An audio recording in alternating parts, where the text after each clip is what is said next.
Yo, it's Mel from Rap Rankings. To hear the full episode this clip comes from and all the other episodes, stop by raprankings.com or search Rap Rankings on your favorite podcast platform.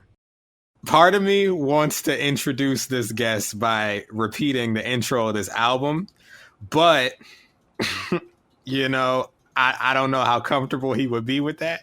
Wait. It would be appropriate given his name, but it would be inappropriate given our relationship.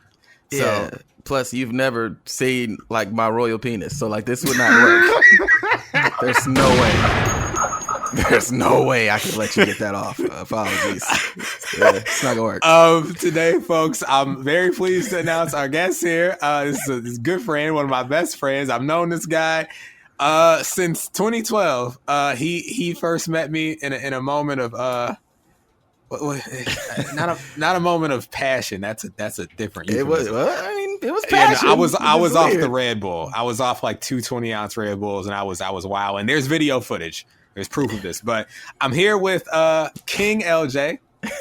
His artist name. I mean, how would you like to be introduced? Just to me, or LJ. It's how I'm here with LJ. It's literally LJ, but I appreciate that. It means a lot. But okay, no. Word LJ. Artist name King LJ. Mm-hmm. Great friend of mine. Great artist. Great journalist, great guy. Yeah, a man of many, many talents. And yeah, he has a new EP out right now. Well, I mean, when we get to the part where we let him plug things, he'll you know. Well, listen, I'm just saying. I'm just saying. Plugging myself, so by all means, if you want to talk, go for it. Hold on. Oh, hey, relax. Hey, yo. Listen, I listened to the new EP, Writing Prompts, okay?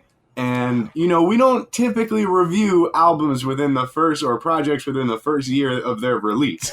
But, folks, I got to tell you, I enjoyed this one quite a bit. And the last track on there, let me tell you something, one of this man's best songs.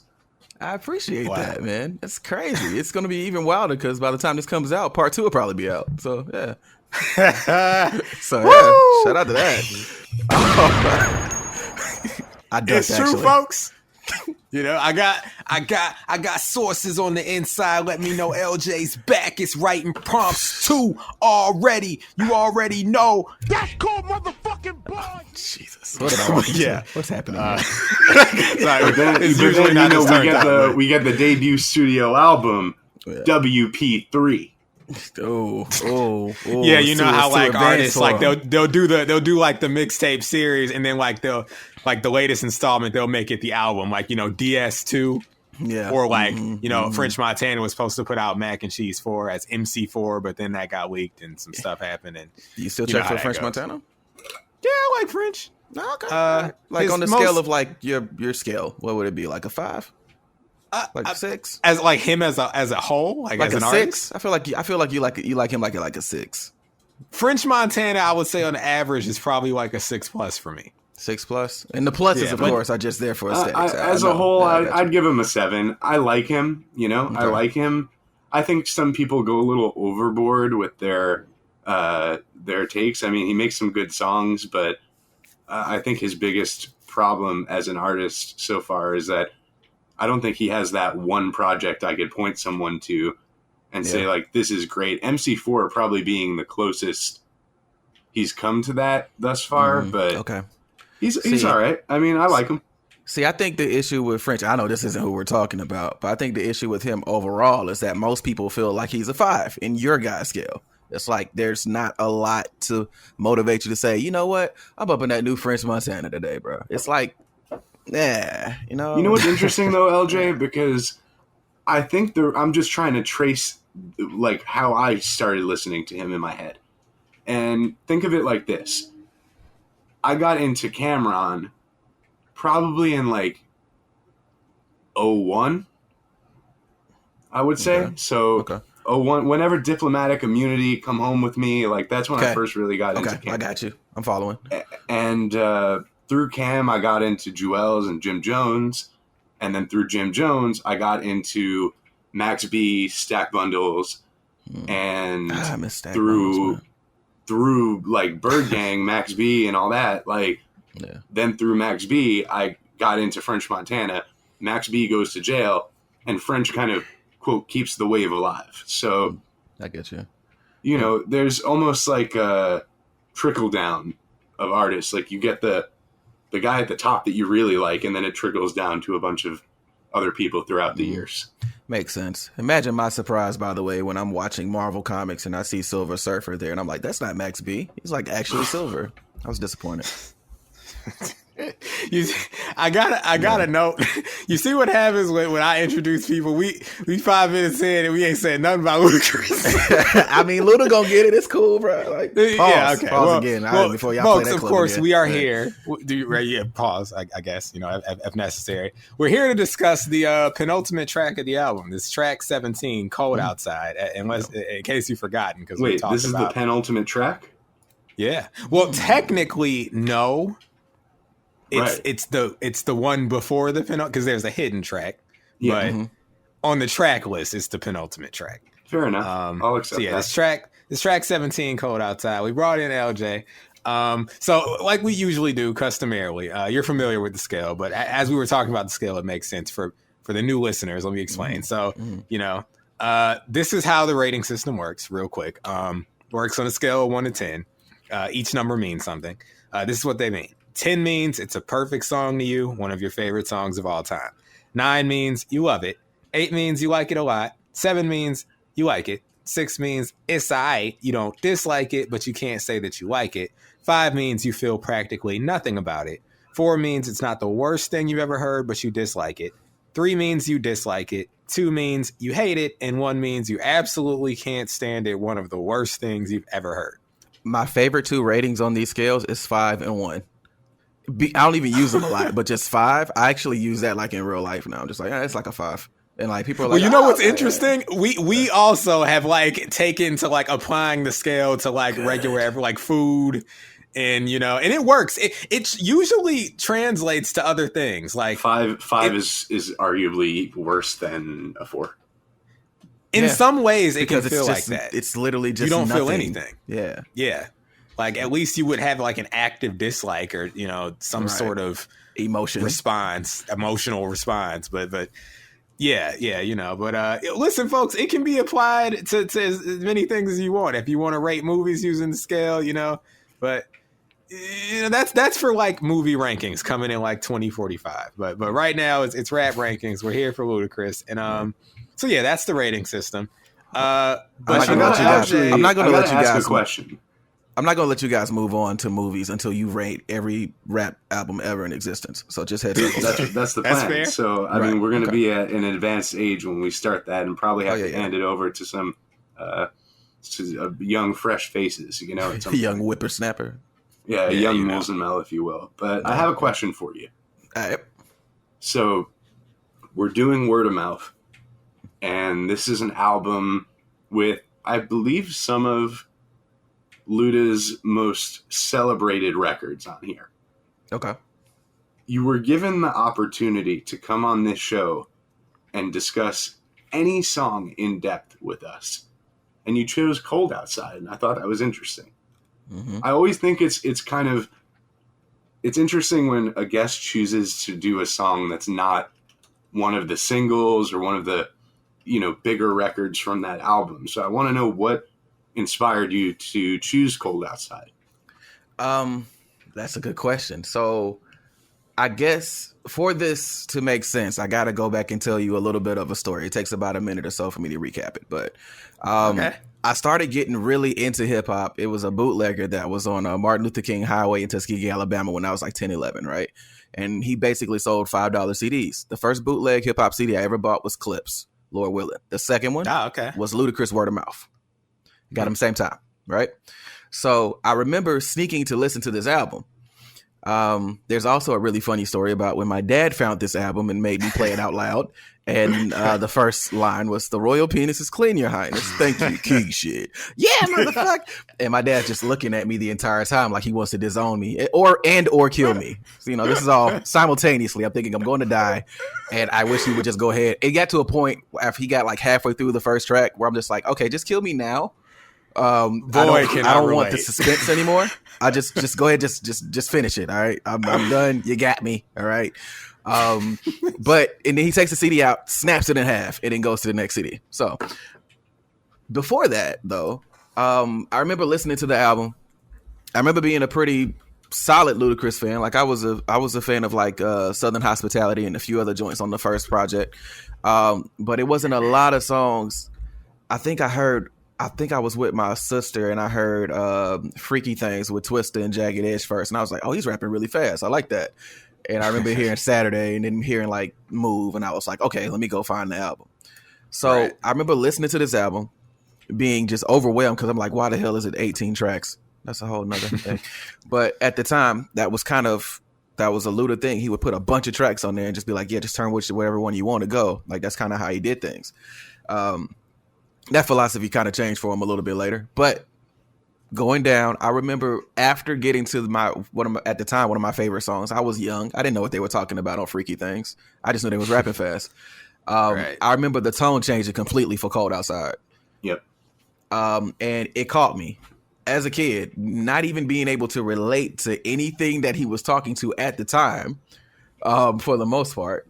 But it's so many different things that sticks out to me about this particular song. And I can go into detail about it, but the bottom line was that the musicality of it was so strong that even though I couldn't relate, I loved the song. So it caught me. And I know a lot of people don't talk about this specific song a lot off this album. Some people would even consider it to be a skippable. But for me, I listen to music for different things. And sometimes I like turning up. Sometimes I like having good vibe heavy songs and things like that. And sometimes I like hearing songs where I get a glimpse into the person's personality or what they've witnessed or what they've seen. Or even if you want to say their way of interpreting what a homie of theirs has been through. Something like that. And in this case, I felt like I heard a little bit of that here for the first time with him. Interesting. Yeah. I gotta know, what do you rate the song? Hey, so we're just getting right into it. Okay, this is gonna be a fun conversation. For sure. So my personal rating. Well, you know what? I'm curious, man. I want to know what you guys rate it, but it's not gonna change my rating or anything. It's cool. Listen. I think we should oblige the guest. He wants to know how we feel. First.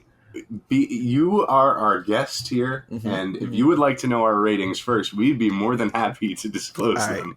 All right, yeah. I will. Let's meet halfway. I would like to know your rating first, Moulz, and then I'll give mine, and then Mel can jump in if he would like. Okay. How about that? Okay. So I give the song a 6+. 6+? See, okay, you know what? No, you wrong. You just wrong. Shut the fuck up and be wrong. Okay, and another thing, and you know I gotta say this. And you ain't black. So, yeah. All right. But, I mean, dang, you ain't had to pull a card like that, man. You know, climate's hot right now, bro. You gotta be careful with that. I know, listen, but that's why I gotta pull it, because... Listen, listen, at any opportunity, he's gotta press me. Yeah, he's gotta. Because the thing is, you gotta suss out my intentions. You know. Yeah. You gotta know. You gotta treat him like he's just bringing the ball up, and you Russell Westbrook in the FIBA like the 2012. We gotta verify that this is not a microaggression. We have to make sure that this is a valid criticism. I'm just worried about your back. You've been carrying hip hop for so long, and I want to make sure that you're okay. You know, and just the press on top of that could, sprain a hernia. I don't know how hernias work. I guess you can sprain it. I don't know. Now, I'm actually glad that you brought up the tonal shift between the last song with Twista and Jagged Edge and then this song. So here are my gripes with this song, personally. Mm-hmm. Okay. I don't think the tonal shift works for me at that point in the album. I'm in a different space. And following that, I also feel like this is a song where I like what Luda's doing on the song. I like the hook. I'm not really into it musically. Like, the beat's not doing it for me on here. The beat sort of feels, I don't want to say generic, but there's something that feels like it just doesn't stand out to me in any way. Okay. Let me ask you this really quick. I got something to ask. What do you think of and this is kind of going back, I don't know if you've even heard Back for the First Time, but what did you think of the production on his first album? Did you think the same thing about that, or? Here's the thing. I like the production on this album.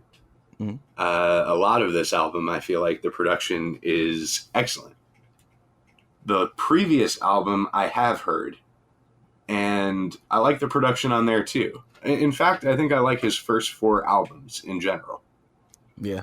Okay. Like from Back for the First Time to when he cut Red Light. What is it? Red Light District?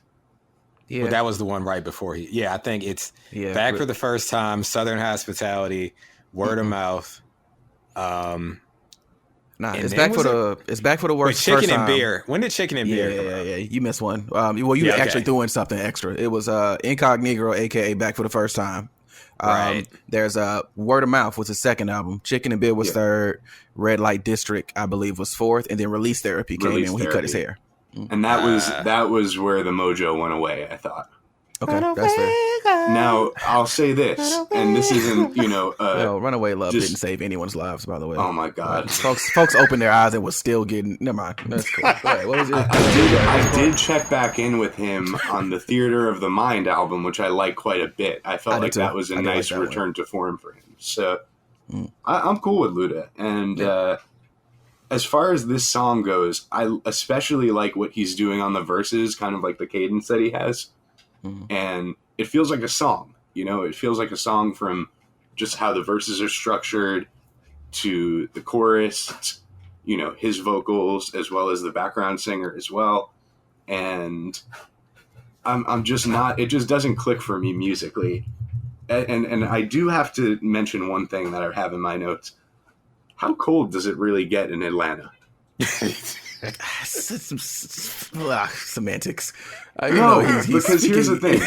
I grew up listening to like Mobb Deep and Jay-Z. Where it's actually cold outside. When it was cold outside, and we would always talk about, and even the clips, I felt like this is great wintertime music. I don't get wintertime feels from this song. The beat is kind of Southern sounding. Yeah. So I don't think he meant it literally, I guess, but I guess that's my only gripe with it, really, on a tonal level, is it's kind of not only an abrupt shift in subject matter musically. I'm not totally into it, and it doesn't really sound like it's cold outside. Okay, I feel that. Okay. All right, so I'll go off what you said first, because I think I like this conversation. I don't get to talk super deep in depth without folks trying to tell me to review their music because they remember what I used to do in my past life. So it's cool being in a nice, safe space. So thank you. This is the ultimate safe space here, man, for honest discussion. I dig that. I dig that. So we rib each other, but you always got the floor to explain yourself. So yeah. That means a lot, But so my thing is, I guess the first thing is, I wanted when you mentioned about the tonal shift, right? I think that's real interesting because I don't fault him for taking a chance with the tonal shift because we have projects that have done it correctly. When Chance screamed on his second track and then it was nothing for a minute and a half, and then it dropped into the next song on Acid Rap. That was one of the most abrupt things I've heard, but it works. And then he explained, well, if you're on acid, it works even more. And I'm like, well, I'll never be on acid, so I'll take your word for it. But sometimes with those tonal shifts, some people place it that way to catch attention on purpose. Right. And in that case, I can see how it could be hit or miss. I can even hear what you're saying as far as him maybe trying to set the tone with it being a cold-ish beat. The tone of the beat. Here's the thing, and I don't mean to cut you off, and we say here's the thing on this show all the time, don't we, Mel? You do. I've heard a couple episodes. Unofficial catchphrase. That could low-key be merch. Just heads up. Yeah, we might have to get some consider here's the thing dad hats or something in the shop soon. But sometimes I'm down for a tonal shift, but it either needs to end the album or it needs to have more songs that follow in that kind of in that vein, but then it kind of just goes back to where it was before. So it feels like a shift that kind of would have maybe benefited from better sequencing. I could see this one if you slotted it like even like closer to something like Growing Pains. Then maybe it would have worked for me, but musically I still struggle with it. You know what's interesting? You mentioned, just real quick, you ahead. mentioned like, you were just saying tonal shifts, like sometimes it works better at the end of the album. When you said that, I immediately thought of a tonal shift that doesn't work for me at the very end of an album, and it's Yeezus. Like, he does all that he does, screaming, and then we get to Bound To, which I think has no place on that album. And clearly it's meant to be a jarring tonal shift. Well, yeah, like, that's like one where I feel like if you like that album, then you don't like that song. And if you don't like that album, then you like that song. I agree with that 100% because I hated Yeezus.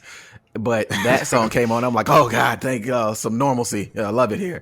And I just latched onto that song. That makes sense. I will say this, too. As far as that, man, there was something. Oh, that's what I was going to say.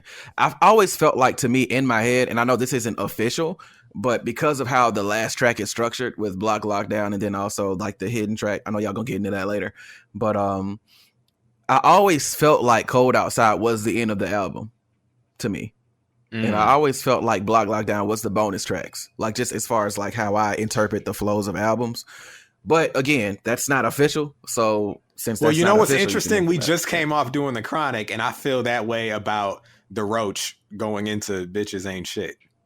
Really? It's like, like that should have been the end of the album, and then like Bitches Ain't Shit is like a bonus you need track. to know that Bitches Ain't Shit. Apparently, but we could know before the Roach, right? And that's what we were saying.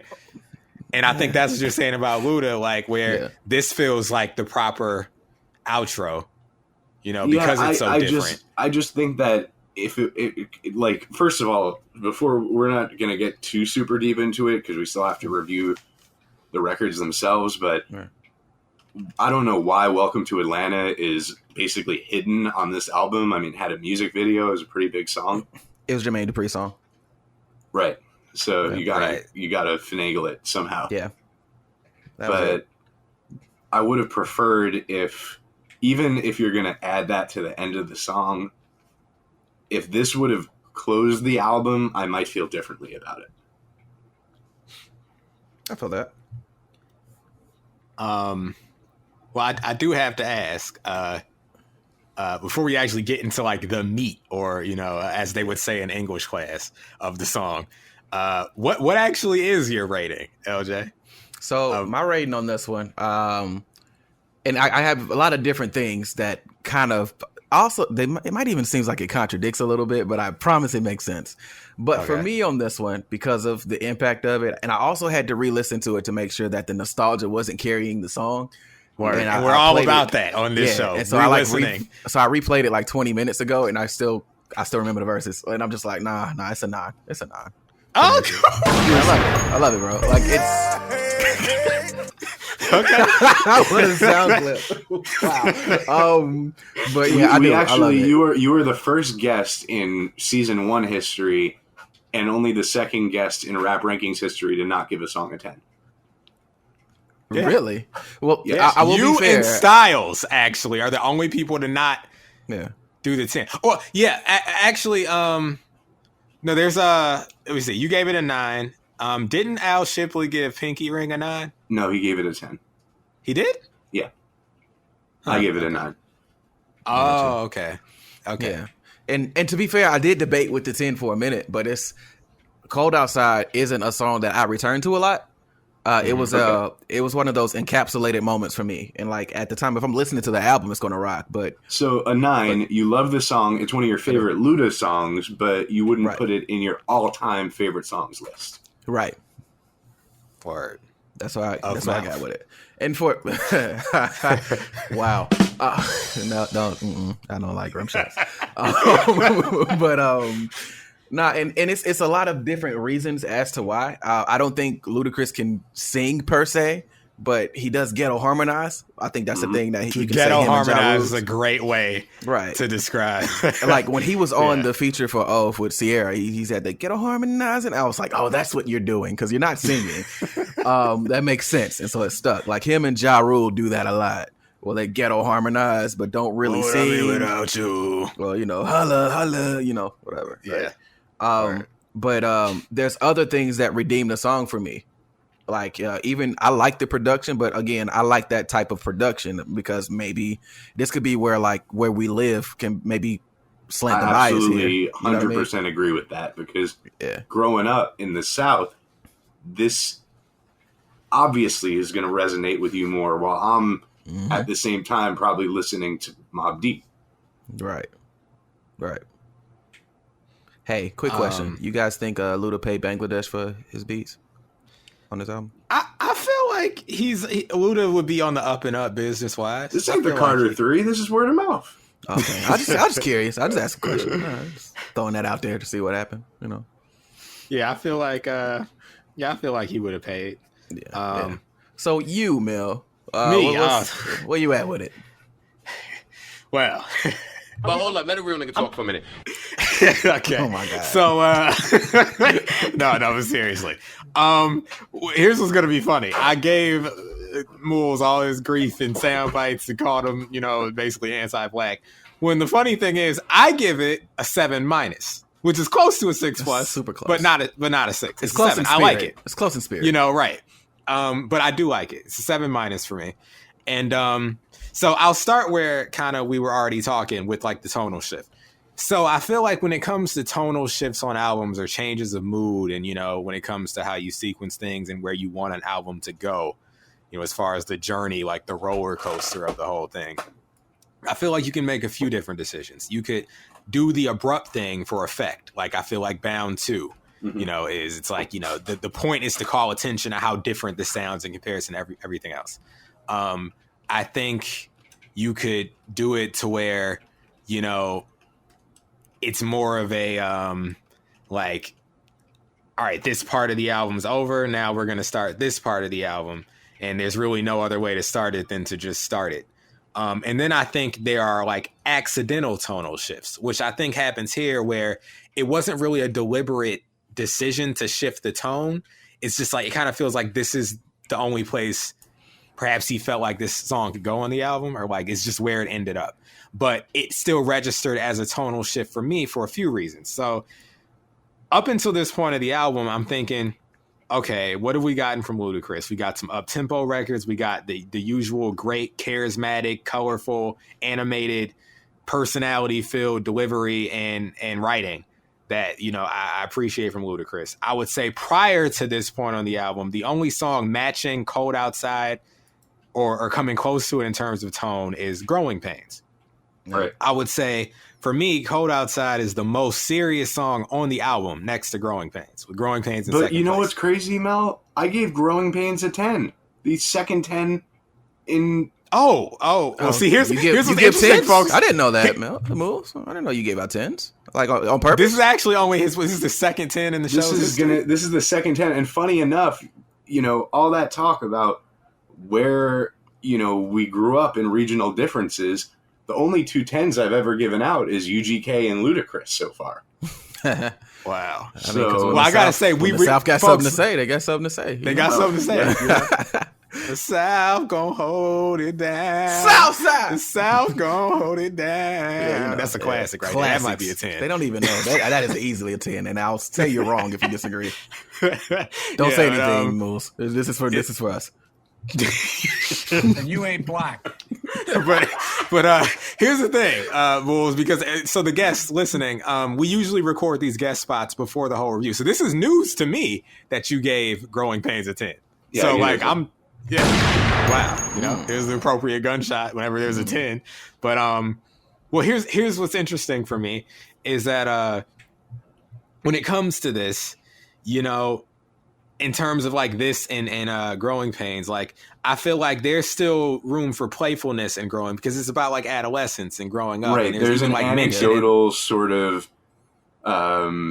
vibe to the writing. Yeah. But the thing about they Growing even Pains mention is I think the in the music song. fits the lyrics better.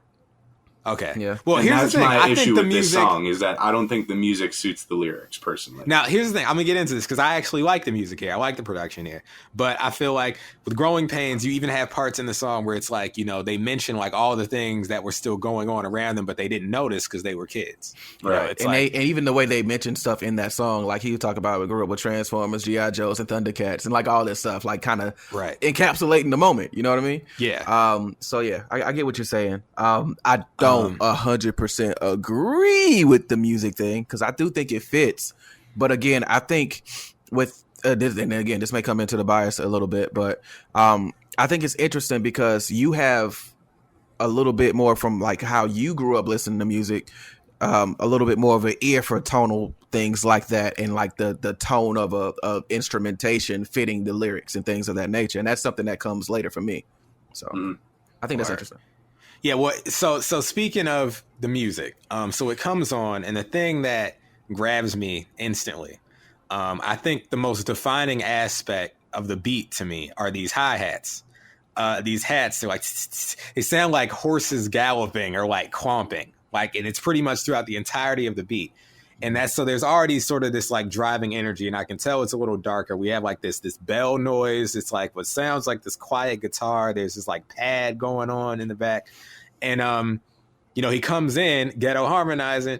And so you mentioned this hook. This hook to me, this hook is spiritual. Okay. I can relate. Who can relate? Logic? Anyone? Nah, why would you do that while I'm here in your presence? I had to do it because you were here. That's disrespectful, and I want to leave now. Listen, What an folks, I'm average- not a what an- Logic fan, as you'll find out later on in this show, I'm sure. But What it was a joke. what an average musician.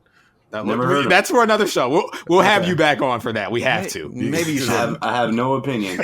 I have no opinion. Actually, I've never heard that. I've never heard Hamilton either. So maybe we'll do that too. Oh, jeez. Oh, man. Well, yeah. I'm not find this talking hook about. to be I'm not talking spiritual. about your boy either. Yeah, we all know the Hamilton that we usually refer to. I'm talking about the one that's coming to the streaming services in July. Oh, yeah, that is a thing. Yeah. I almost forgot about that.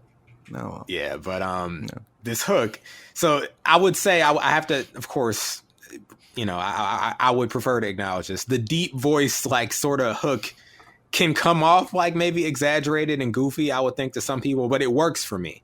And to be clear, deep voice, not like chopped and screwed deep voice, but just like It's deep, like deeper tone. It ain't no one to trust but me. Yeah. It's like, it's very like, it like, I could see how it could be off-putting to some people, but it works for me. And Like even at like the end of it, when he's actually drawing out the cold outside, it's like the Cold note outside. disintegrates. Like he doesn't hit the note. Like it's just he can't sing, and so it's just cold outside.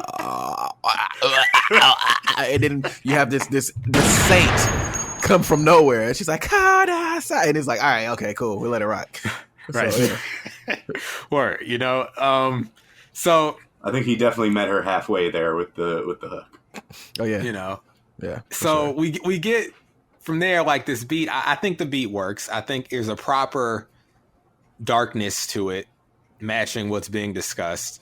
And I'll say that a guy who we reviewed on the show, Joe Budden, and a guy who I would consider to be very adept at getting into the murky emotional depths of the human experience. It's funny you say that. Go ahead, but I got something to add to that. Yeah. Okay, I would say this isn't like quite reaching Budden levels, but then again, that's not for everyone. Like in their writing, like reaching like Budden levels of like almost like heart-wrenchingly candid, almost hard to listen to candid.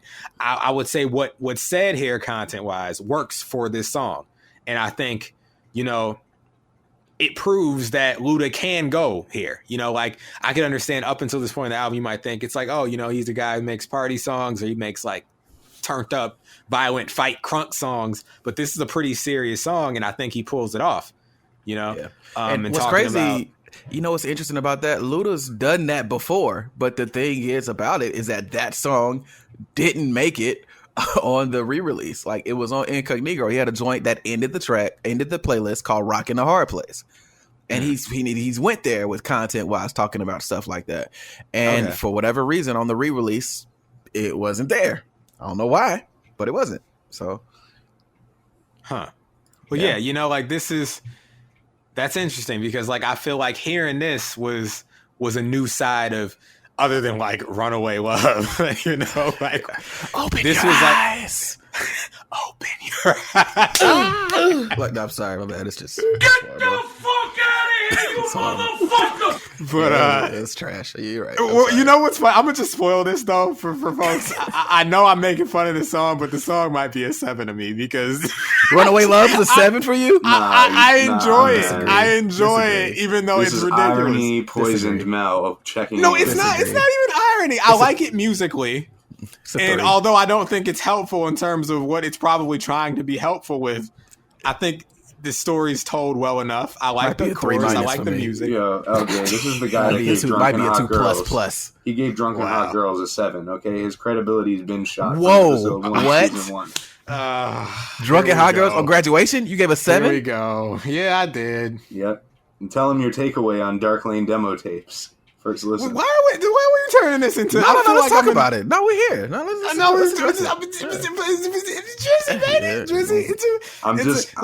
not here to discuss the boy. You already know how I feel about the boy. It's a Toronto ting. It's gonna be a ting. You know, more tune for your head top. Still, man's bugging. Mans don't understand that when you're in the dark lane, I think my everything's 6. a demo tape, so you gotta look at it as such. I think my 6 out of 14 was a lot more reasonable. They don't have accents like that in Peoria. What are you doing? It's a Somali thing. You just gonna make up an accent like Drake? All right, that's what's up. Okay. Oh no, Drake, I failed you. I backed us into a corner, man. Hey, man. Hey, you know, birds of a feather, man. Gotta get us out of this. Hey, that's right. 2 birds, 1 stone. My aim is amazing. Surgical summer. That's right. Those are triggering I took out words. Kanye and Drake. I took out Kanye and Drake in the same line when I reveal what you gave Drunken Hot Girls and Dark Lane demo tape. I'm a monster. Well, anyway, here's the thing. So I gotta say, to circle back when I was saying the chorus is spiritual. Of course, this isn't everyone's experience. And LJ, it's interesting. You brought up like you were able to connect to the song before you said you could even really connect to it in terms of content and relatability, you know? And I feel like me, I could, you know, I'm 27, but like I was hearing things in this chorus and in the song where I'm like, oh, preach. Like, you know, the part where he's like, you know, I'm hiding out and smoking herb because my boss is getting on my motherfucking nerves. Yeah. You know, like, but I got to take it because it's cold outside. Kind of like a proto spaceship, huh? You know, yeah, very spaceship-esque in ways, you know, and of course I can relate even more so because like I mean my boss now, I don't really have a boss, but thematic and featured on like, you know, Kanye's verses on Spaceship are so like work centric. The verses on here not as much, but that part of the hook, I got a little bit of a Spaceship vibe, like just a fed up vibe, basically. Yeah, I'll tell you what I connect to even. You can hear like the more. underlying like frustration aspect of it, I think, which is the bottom line of the Kanye joint and even this one a little bit. Because even though he starts talking about different stories in the verses and things like that, you still hear the fed-upacity word. Yeah, we'll make that up. The fed-upacity of the whole situation, man. So it's right. You know, and I would say probably more relatable for me is because I don't have a boss right now. I do delivery driving. I mean, I have a boss, but they aren't really a boss. Like to the point where like when I went to pick up food like the other day at work, like my dispatch people, they were calling to like place the order and they were on the phone with the guy at the counter as I got in. And he was like, "Oh, your boss is on the phone." And I was like, "All right." And then like I left and they texted me and they were like, "I didn't tell him I was your boss, LOL."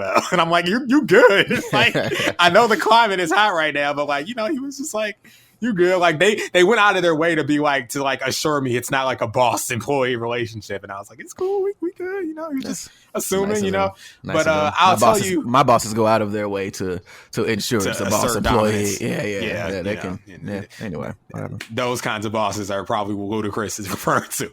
But what those really type of bosses that make you want to like smoke herb, and I don't even smoke, but it's like I hear that and I'm like, oh, I relate. Okay, I get it. You know, I see where you coming from. You got to calm your nerves somehow. When you bought Lord Willin' and Word of Mouth, on bootleg. Did you ever think that day that one day, 18 years later, you'd be on a show discussing the song Cold Outside for 39 minutes? You know what's crazy? Nah, but I remember trying to convince one of my friends that like to listen to that song first. And he was like, but Saturday. And I'm like, yeah, I know, but this song's really cool. And he's like, yeah, but Saturday. And I'm just like, never mind. It's fine. No one will ever understand me. And now I'm here and someone understands me. So, I mean, Word. everything comes full circle, Word. That's the beauty of this thing, Yeah. And I'll say, speaking of which, like beauty of rap, but I'll say that the thing that connected probably most to me on here is the final part of the chorus. See, rapping is my only way. Yeah. My mama told me to save it for another day. Like relatable. Like you mentioned, Moulz mentioned, I don't know why, earlier, or I wrote this verse earlier. And it's a little bit of shades of that too, because I don't think that my parents really like the idea of me making music. It's always, but it's always like passive aggressive a little bit, but not in a you shouldn't do that way. It's like in a, hey, we care about you way. So it's like, hey, where you performing? Is it safe there? You got people going with you? They paying you? You thinking, and things of that nature. It's the same tone they have about like with protests going on here too, because they're like, you staying home or you going? You gonna be safe? Okay, it's just concerned parents, and I get it, but it's what I want to do. So yeah, I can relate. I mean, Dad, if you're listening, what you've been known to do from time to time. Your dad's awesome. Hey, Dad. He's a loyal listener of the show. I'm sorry for Mel cursing. Well, he knows. I say often on the show, like I do it because listen, I'm quoting the rappers, quoting the artists, and I don't want to, I don't want to sugarcoat their artistry. And it's a grown folks show. We all grown, but the thing is, when I first started rapping, what's interesting, like I can relate to Ludacris. I can relate to your story about your CDs getting snapped by your dad. What a story! My very first notebook that I bought to write raps in was shredded page by page by me. I was forced to shred it, which made it even worse. Psychological warfare. He is psychological warfare, bro. He is military. I forgot. Well, here's the thing. He called it in as he was deployed. He was in like Iraq at the time. And like he made the call and like to my stepmom, and then my stepmom relayed the information to me. I thought he called like Sergeant Slaughter or something to come over there.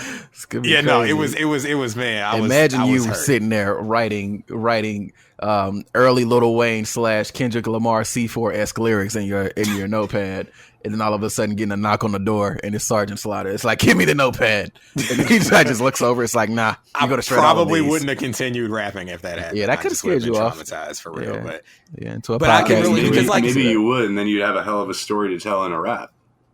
Yeah. Well, it's crazy because like these traumatic stories though, Moulz, it's like they're only good for like if you do them right. They're not good for a whole song. They're good for like a bar and a half or maybe 2 bars just to get the angle out. It's more of an accent instead I'm of glad we can matter. have these conversations. It's all rappers on this show. We've rapped, so it's like I understand what you're saying. A lot of times it's like that sucks when you realize like, this trauma, I thought it was going to be a little more useful. One of the worst things you've ever been through in your whole life, and then you give it like a bar or 2. Yeah, right. And it'd be like, well, all right, that's all I got. 2 and a half, maybe structured that way. The maturity of like growing as a songwriter and as a rapper is realizing sometimes when it works best in just like that 1 or 2 bar space. Because I know early on it felt like, this is so meaningful to me. I have to make a whole song out of this. And then I would come to realize, whether in a week or years later, it probably didn't need to be a whole song, or this doesn't work as a whole song. Or if I want to better express how meaningful this is to me, I probably could have condensed it to 1 line or a verse, So that's a whole nother conversation. That's for rapper songwriter rankings. You know what though? I'll transition from that, right? Because you said that, and that's real interesting. My appreciation for Cold Outside is twofold though. Musicality, of course, and of course, it was the first time outside of Method Man and Redman, but I really heard Luda first, and then I was exposed to Blackout by Method Man and Redman, and then from that is where my brain opened and started to just absorb so much music, like from Kanye to Exhibit's Restless, and that's how I found Eminem and Dr. Dre. Like I have a weird way I found music, but I got there, So of course, being able like to hear those type of rappers that can rap and entertain and have fun in their lyrics without taking away from the lyrical integrity, that was a big thing for me. And then of course, secondly was of course me as a writer. I appreciated it because even then I was writing short stories and stuff like that, but I was able to realize how difficult something was to do and do effectively. Because one of the things that I've noticed about all of our critiques so far is none of us said that the content of the song was trash.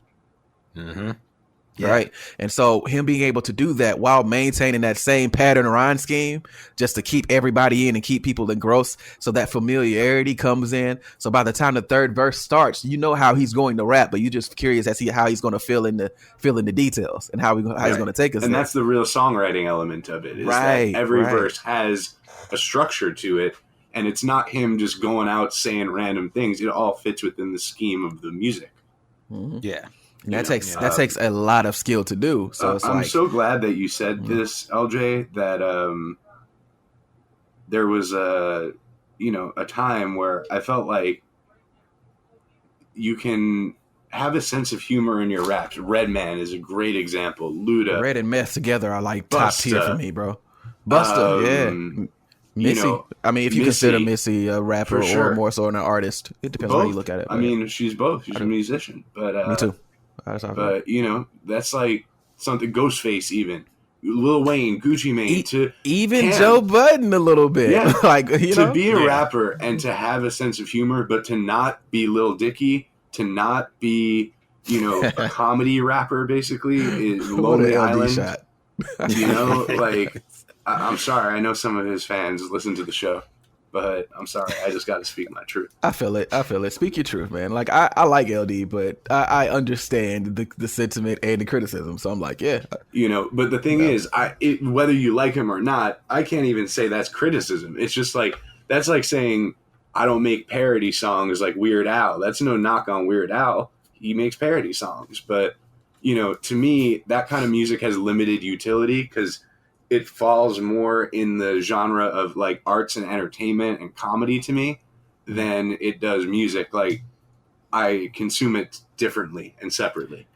It's weird, and I don't want to derail your point, but I think with LD, I think that's the issue when you put yourself, like you create something that you want to create, but then you have to do something else to stand out, and then you get stuck in the standout. Yeah. Because he's even said on record that some of his favorite songs are the songs that the other people don't really rock with. Like, I mean, the outro on this first album, it's a couple other joints too, where he's like rapping and actually you're learning about him outside of comedy. And I'm like, I like this person right here. But people remember Pillow Talk. And I'm like, right. Yeah, he's stuck. And the thing is about Pillow Talk, that's a great example. Melvin showed me that video because I had never seen it. And it's like apples to oranges. I just thought like, yo, this is really funny. I enjoy this, but it's not music to me. It's almost like an extended bit, like a comedy sketch. Right. It's like what you said about utility, right? Exactly. So I would never listen to that song, especially now that I've seen the video. Is like, why would I listen to the song when the little character, the brain character, comes around? And I don't even get to see the character when I hear the song. The song's 9 minutes, 10 minutes. See, you're not doing the science. You got to visualize it. Realize. And you got to visualize. You know what I'm saying? Yeah. It's cool. I'll teach you, man. Don't worry about it. Yeah. Yeah, I think, and to sort of to bring it back to Ludacris, I think that's a skill to be able to cover so much ground and still be known for what you're known for, and expand that to be looked at as a versatile artist. Like, he may not nail it all the time, a la Runaway Love, but this is proof that he can. Eyes again. And still, like, you don't think like, oh, this is too far out of his element, or it's like, oh, he has no business doing this. He's super versatile, bro. He can do like crunk, like you said. He can do straight up like pop rap. He could do straight up like kind of slow Southern, like classic Southern rap. And do he can do like the sex songs. He can get on East Coast style for the women. I mean, if you listen to Theater of the Mind, he's got DJ Premier and Ninth Wonder on those, and like that's that very like boom bap East Coast kind of sound, even though neither one of those producers are from the East Coast. Funny enough. I mean, look, he killed that "Made You Look" remix. Oh yeah, Yeah. You know, those give you a deep tissue massage. Come on, man. You know, that's the versatility, man. He can do, like, on the same album, you get something like, you know, Move Bitch, which is super aggressive, and then you get something like Saturdays. And they were both coexisting on the same albums. They were both released as singles, and they both did very well for him because, you know, he's an artist where those stylistic changes and tonal shifts, they're not like, they don't totally come out of left field because he can really get away with doing a lot of stuff. I think that's his biggest, you know, his biggest asset as an artist. I would say that's probably not as discussed as it should be in the larger hip hop conversation, like the Ludacris's versatility. I mean, going into this album with it being my first Ludacris album I would ever hear from front to back, you know, of course I recognize the singles and made me realize like, yo, this dude was really running the radio like in the early 2000s because like these songs were huge. Like I performed Rollout like in my 6th grade music class. Like you told your 6th grade class you had twin Glock 40s with triggers cocked back. Did you? Really I didn't because I had no business doing a song because I only knew the Kids chorus version. Okay. No, I did the watered down version. Well, no, I flopped because like here's the thing. I was usually not to toot my own horn. Not to toot my own horn. Look, but please hit that drop. Please hit that drop. Go ahead. You ain't black. Go ahead, play it. You ain't real. And you ain't black. All right.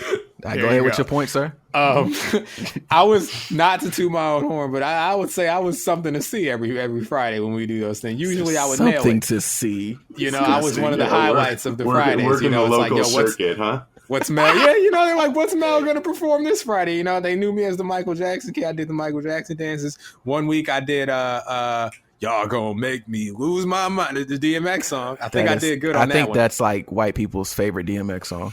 Probably is. It's 100% but I true. flopped Party on up. this one. On doing Rollout because I for some reason it never connected with me until I was up in front of the class and I was doing a song. They had like one of my friends brought in the CD and it wasn't the clean version, so that didn't help too.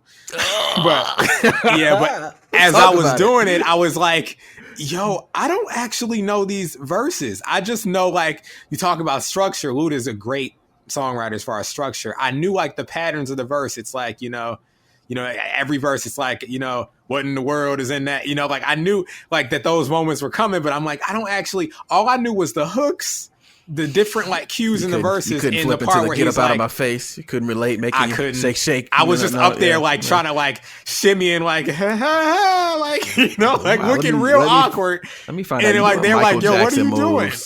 Yeah, and they were like, Mel, what are you doing, man? Like, you usually kill this stuff. Like, you don't even know the song. Why did you pick this song? You got cocky, is what happened. You got comfortable. I guess, yeah. and then I got up there and realized I was doing a song I didn't really know. He underestimated Luda. That's the problem. Well, that too. It was a technically sound song, and I don't think I was that technically advanced yet to deliver it. And all I knew Michael Jackson was jigs, probably not. Yeah, I was trying to do that, and like I was really the only part I was looking forward to because I was a Stone Cold Steve Austin fan. Like a couple of cans of whoop ass, like, and then I was like, I can't even say that because we in school. Yeah. So like. And I was just like a couple of cans of whoop, and like, and my friends who, you know, full disclosure, we're in the 6th grade. We're using explicit language because, you know, like we're kids, you know, like. Hey, Dad, cover your ears. No, he doesn't. When the adults weren't around, we were using explicit language. No, he didn't. We were using the language when, but my friends, they were looking at me like, you know, I let Nas down because they like, wow, you censored it. Like, come on, we thought you were cool, man. I'm like, what do you want me to do? Like, we in music class, like, you know? And so I'm up there sweating, like mumbling through lyrics I don't know. You know, it was a bad experience all around. And I sat down and I was embarrassed. My music teacher was disappointed. My friends were disappointed. Now we know the real story behind why you took so long to listen to Word of Mouth. Yeah, we did just uncover something. I feel like. So how did that make you feel, Mel? I felt terrible. I let everybody down. Yeah. You know. So what did you do to progress through that pain? I'm your therapist now. Let's talk about it. I think I just went back to performing Michael Jackson songs, bro. I think I stayed in my lane. So you ran from it. That's not Cash Money of you. Yeah, no, you just went back to the circuit. That was just worked the circuit. It's not Cash Money of you, bro. Came back next week talking about, you knocked me off of my feet now, baby. And they were like, you couldn't say whoop ass, though. I would have been that dude as soon as he finished. They're clapping like, yeah, you didn't say whoop ass last week, though. This dude came home from school after the Ludacris performance. Joe Jackson just took him out back, whooped him, took his belt off, whooped him. He turned from Joe Jackson to Pootie Tang. Yeah. That's right. And he came back and he was just playing the hits. He couldn't venture outside of the just the typical standards. He couldn't do B that cuts he no more. does. No, he's doing the Vegas residency routine now. Yeah, that's tough out here, bro. You know, I wouldn't re-enter the rap space until 2007. So like for another 3 years, you know, that's 5 years. Well, no, well, here's the thing. This is what I need to explain. I was doing Rollout was already old when I was doing it, so it was it made even less sense why I didn't know. Wow, so it was out already. It was already out. It wasn't even new. You just didn't do the knowledge. I didn't do the knowledge. I did not know the wedge. I didn't do the education. You didn't even know the words, and we were already learning the potion. Tough. Right. Yeah. So cold outside though. Good record. Yeah. Deflect. Go ahead. Yeah. And I'll tell you, what was he talking about? It's like, come on, man. I know you know better. Like he wasn't talking about it's a metaphorical. It's cold. It's a cold world. It's an evil world we living in. I just wish it sounded icier, colder. something snowy. I thought it sounded. But he said icy. Some say his knife is slippery when wet, but his bro got ice on it. Right? I thought it was pretty cold. I thought it was a cold the thing. I said sounding. Luda is great. No gripes with Luda whatsoever on here. Really, the biggest beef is where it's placed on the album and just the beat. That's my only real issue with it. Well, you know what? When I think warmth, I'll even say it just in the context of Ludacris. When I think warmth or like warmer records or like more, I think of like area codes. Like with like the instrumentation, which is basically like whole part too, if you think about it. So this is much colder. It's like it's brooding. It's darker. It's like well, maybe it's cold for his category in the catalog of music, but maybe not cold as to what Moulz is used to, because like he said, all the artists he's mentioned before, Mobb Deep, Cam, DMX, like all them, when they go cold, it's not even cold, it's just dark. You feel me? So it's cold and dark and hell is hot. And hell is hot. I was trying to not cold and dark do that, but yeah. Cold and dark. Listen, damp even. Yeah. Damp, moist. But I'm sure he could tell. Listen, he doesn't know the name, but I'm sure he could tell you all the names of the stuff up in the Drake Discord group buy right now. Let's not talk about that. I'm so disappointed. He is letting you have it, and I am. That's for another conversation. I want to talk about the group buys, but I will tell you this. Can we call those only stands? Only fans and only stands. Only okay, stands. Fine, sure. I'll tell you this about this song. This is my final note. This is what you got to understand, Maine. It's cold outside, even when it's hot outside. And that is, quite frankly, Ludacris. Huh? Well, y'all need anything else from me? I would say that that's not. Don't put his voice on that. No, sir. It's disgusting. I regret this whole 45 minutes now, just from that one bar. It's crazy. No, I believe, it was definitely metaphorical. You know what I mean? I was trying to find that word earlier, and it could not come to my brain for whatever reason. So thank you for saying that. It's just, you know what?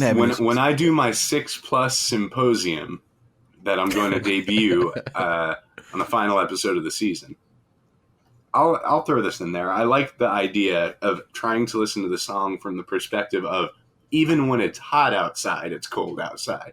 Because look, I'm in sunny Los Angeles, California right now, but it's cold outside. You feel me? Yeah. It is. It's true. And it's actually storming here in Birmingham, Alabama. So I guess that's deep.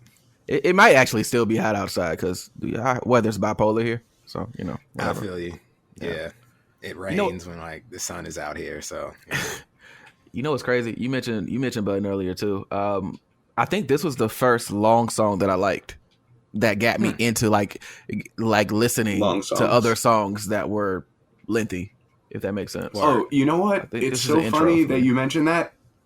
The song is 6 minutes. None of us mentioned that it was a 6-minute song. It is a long song. Well, you know, it didn't feel that long to me. And I think that's a testament to how much it worked. Songwriting and pacing is important. Like, I feel he started with the hook. The hook's long, like just because of how he structures the hook. But then it's a 3-verse song with another hook. Like, so it's long and it fades out. So it's like a 6-minute. It is content and meat on every juncture of the song, and it progresses. Even when he starts the verse on the 3rd verse, his tone is a little bit different and a little bit more energetic, and he does extra stuff with his voice, even though he still pulls you back into the pattern. Like, that's all things that go into proper songwriting and understanding the moment and understanding what you're trying to do on a song. A lot of people can't do that now.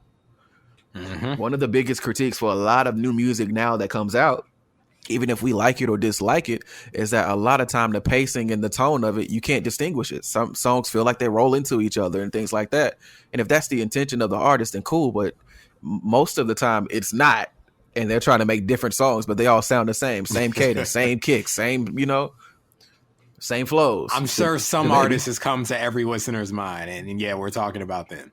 I'm not going to name any names, but I will. The Baby. I mean, I wasn't even thinking about him. I like him. He's but okay. I mean, I do too. But you know what type of song you're getting when you listen to him. You can low-key you could argue Uzi. But that's not in a negative. I'm just saying it takes a lot of talent and I think a different way of thinking about songwriting to be able to make songs that sound different from each other. That are truly distinct. Right. You know? Yeah, I agree. We get a lot of different kinds of records on this album, you know? So I think that's a testament to that. So, listen, we just talked about Cold Outside for an hour. Before we end, I just got to, because I meant to say this earlier when we were talking about tonal shifts. This works for me because the previous record, LJ, I gave it a 6. It didn't really work for me because I like the previous record. You talking about Freaky Nights? Yeah, Freaky. I liked it musically. Bubbles all in the bathtub.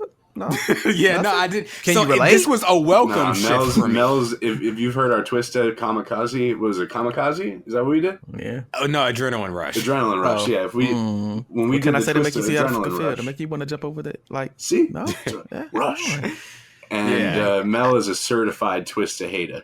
I'm not a Twista hater. I know there's songs out there that I just haven't heard them yet. Like, I felt bad that I didn't like anything. Okay, I'll tell you what. You remember what you did for me for Young Thug? Yeah. Okay, so for people that don't know, Moulz, you might not know this, but what he did was I was like, I ain't big on Thugger, like, at all. And Mel was like, I will send you a playlist of like 10 songs and just check out the songs. And then by the end of the songs, you'll get what I'm talking about, or you won't like them. And I'm like, all right, fair. I got to like the 5th song and I was like, I get it. Okay, I understand. Cool. So I will do the same thing for Twista, because Twista got some joints, bro. Like, nah, man. Nah, I can't let you get that off. Like, nah, Twista fire, bro. He is Y'all talk about Luda being underrated. And I agree with that. But I think like Twista's super underrated. And it might be because of his catalog of things that happened after his Kanye days and things like that. But rap wise and content wise, he's always been there for me. It's because people view him as like a party trick instead of like a actual rapper. I think, man, Unsolved Mystery, bro, like, Adrenaline Rush. Oh my god, come on, dude. Man. The album is. I'm sorry, the album is not bad, Mel. There's good songs on Adrenaline Rush. It's a good album. It's not perfect by any means, but it's definitely not perfect. But the last song kind of reminds me of "Feels So Good" from Adrenaline Rush, because it has some of the similar like instrumentation in it or something like that, or an instrument that they're using, like the harp. It has that dreamlike feel to it. And, you know, Twista and Luda, just the things they're doing on that song, you know, I really like that song, actually. Yeah. Okay. That's crazy. This song, I think coming off that song, I don't want to hear a song like this. I'd rather hear this. See, and I was ready to hear a song like this because I wasn't feeling the previous vibe. And I mean, like I said, Ludacris can make good sexual songs. So it wasn't that it was about sex. It's just this wasn't working. All right. No, So this was a welcome switch for me. Was it because like freaky things you couldn't relate to the horniness and you was like, I need something. I feel like I'm outside and it's cold. And then this song comes on. And you're like, yes, perfect. It's spiritual. No, all right. I was just reaching. I was curious. It wasn't quite like that, but it was, But anyway, I like the song. LJ likes the song. Moulz is giving it a 6+ because he ain't black. So it all checks out to me. I mean, you didn't say anything inaccurate, I guess. So yeah, but So this is usually part of the we was like, thanks for coming on. Glad to have you, man. I'm glad we finally got you on the show. We kick you out of the house. We've had enough. But before you go, of course, plug everything. Let them know what you got going on and where they can find you. All right, long list. So I'm gonna try to keep this simple. If you want the link to get to anything I'm about to say, and just for whatever reason, Linktree /King LJ KINGELJAY. So that's LINKTR.EE/King LJ, like I just spelled it. So first off, music, of course. You got writing prompts that's out now. By now, I don't know when you guys are planning to put this out, but if it is after this Wednesday. Yeah. Okay, so this will be the official, in 2 days from when you put this out. Writing Prompts 2 will be available for you on DSPs. So July 3rd. So you can check that out. It is produced this time. It is none of my production. I've been listening, Lyle. And this is all a homie of mine, Earthling. He does all the production for this. It's a little bit of a different tonal shift, if you will, a little bit more aggressive than the previous things, but because that's what the times dictates. So that's where we're at with that. I have my own podcast with my homie Nightwolf. It's called the Code Switches Podcast. It's basically, I'm black, he's black as well, but we come from two completely different areas of blackness. Like for me, I grew up more so like around black folks. He grew up more so around white people, but we're best friends. So we talk about things like that. That is, you can search that if you want to see that.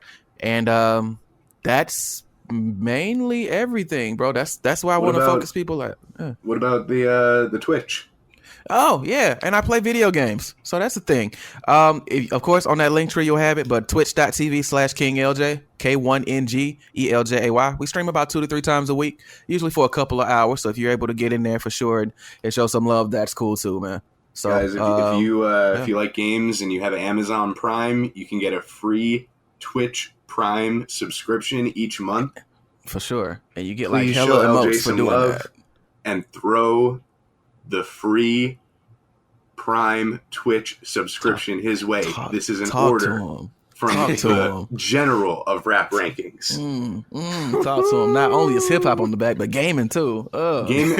No, you've got gaming on your back. I would say. I don't even have an Xbox Live account. Well, it's okay. Well, it's not as live as it used to be, so it's all right. I appreciate y'all having me, man. Like, seriously, I'm glad you finally got on the show. Of course, you're open door. You're welcome anytime. We love you around these parts. It's King LJ. It's the King, folks. I've been telling y'all about the King. It's the King. They thought Jerry the King Lawler was coming, but let me tell you something. When we said the King was going to be on the show this week, that's not who we had in mind. Yeah, this is the different King, and let me tell you, the streets they heard when we were announcing what actual King was going to be on the show, and they all went nuts. And I've been waiting, baby. So yeah, Wait, I think we just need to bless LJ with one more drop before he heads out, and I think you know which one it is. Which one? We got a lot of drops. I know. Yeah, y'all brought out like so many different drops I hadn't heard before. All right, listen, Mel, I put it in the chat box, and folks, when Writing Prompts 2 comes your way this Friday, I'm nervous, but I'm excited at the same time. When it, I've heard, I can actually play this I've heard it, and this is my opinion. Man, that shit was banging, man. It's gonna sell. It's gonna sell. It's gonna sell. All right, it's gonna sell. It's gonna sell, and it's gonna sell shirts coming soon. As soon as I can track down the guy who said it, and we can work out a royalty arrangement. Yeah. It's gonna sell shirts coming soon. Writing Prompts 2 coming soon. It'll be out by the time you hear this. So yeah, King LJ, thanks for being on the show. I feel weird calling you King LJ. I know, right? LJ. Yeah, it's crazy. LJ, like I wanted to say loud so many times, and I had to remember Moulz. It's Moulz. Got it. I appreciate you guys, man. Whenever you guys have something on I'm interested in, I'll just crash the party if you don't mind. Absolutely. We have an open door here, right here, on Rap Rankings. Yo, it's Mel from Rap Rankings. To hear the full episode this clip comes from and all the other episodes, stop by raprankings.com or search Rap Rankings on your favorite podcast platform.